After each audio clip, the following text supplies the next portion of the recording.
Welcome to our YouTube channel, Living Palette. Subscribe. Hi friends, ഇന്നൊരു Chinese കഥയായാലോ? Chinese കർഷകൻ്റെയും കുതിരയുടെയും കഥയാണ് ഇന്ന് അവതരിപ്പിക്കുന്നത്. ഇതൊരു പഴയ കഥയാണ് കേട്ടോ. ഒരിക്കൽ ഒരു ചൈനീസ് കർഷകൻ്റെ കുതിര ദൂരേക്ക് ഓടിപ്പോയി. അന്ന് വൈകുന്നേരം അയൽവാസികളെല്ലാം വന്ന് സംഭവത്തിൽ പരിതപിക്കാൻ തുടങ്ങി. കുതിര ഓടിപ്പോയതിനാൽ തങ്ങൾക്ക് ദുഃഖമുണ്ട്, എന്തൊരു ദൗർഭാഗ്യമാണിത്. അപ്പോൾ കർഷകൻ പറഞ്ഞു, ആയിരിക്കാം.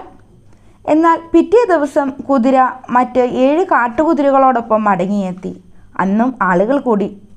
എങ്ങനെയൊക്കെയാണ് സംഭവങ്ങൾ മാറിയത്? നിങ്ങൾക്കിപ്പോൾ 8 കുതിരകളായി, എന്തൊരു ഭാഗ്യമാണിത്. അപ്പോഴും കർഷകൻ പറഞ്ഞു, ആയിരിക്കാം. അടുത്ത ദിവസം ഒരു കാട്ടുകുതിരയുടെ പുറത്ത് കയറുന്നതിനിടെ കർഷകൻ്റെ മകൻ തെറിച്ചു വീഴുകയും കാൽ ഒടിയുകയും ചെയ്തു. അപ്പോൾ അയൽക്കാർ പറഞ്ഞു, ഇത് വളരെ കഷ്ടമായിപ്പോയി. അപ്പോൾ കർഷകൻ പ്രതികരിച്ചത് ആയിരിക്കാം എന്ന് മാത്രമാണ്. അടുത്ത ദിവസം യുവാക്കളെ നിർബന്ധിത സൈനിക സേവനത്തിന് കൊണ്ടുപോകുന്നതിനായി പട്ടാള ഉദ്യോഗസ്ഥർ അവിടെ എത്തി.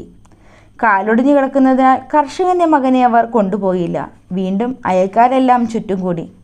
അത് വളരെ നന്നായി എന്ന് അഭിപ്രായപ്പെട്ടു. അപ്പോഴും കർഷകൻ പറഞ്ഞത് ആയിരിക്കാം എന്ന് മാത്രമാണ്.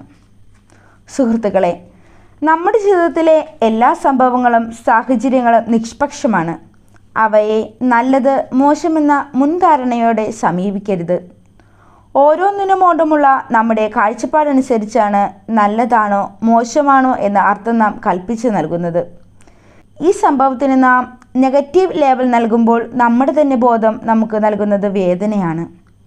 കർഷകൻ്റെ കഥ വരച്ചു കാട്ടുന്നത് പോലെ നമ്മളുടെ ജീവിതത്തിൽ നടക്കുന്ന കാര്യങ്ങളെ നെഗറ്റീവ് കാഴ്ചപ്പാടോടെ നോക്കാതിരിക്കുന്നതാണ് ബുദ്ധി. Thank you.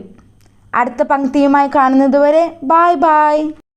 ഞങ്ങളുടെ ചാനൽ ഇഷ്ടമായ സബ്സ്ക്രൈബ് ചെയ്യുക. വീഡിയോകളുടെ നോട്ടിഫിക്കേഷൻ ലഭിക്കുന്നതിനായി ബെൽ ഐക്കണിൽ ഓൾ ക്ലിക്ക് ചെയ്യുക. വീഡിയോ ഇഷ്ടമായാൽ ലൈക്ക് ചെയ്യാനും കമൻറ്റ് ചെയ്യാനും ഷെയർ ചെയ്യാനും മറക്കല്ലേ.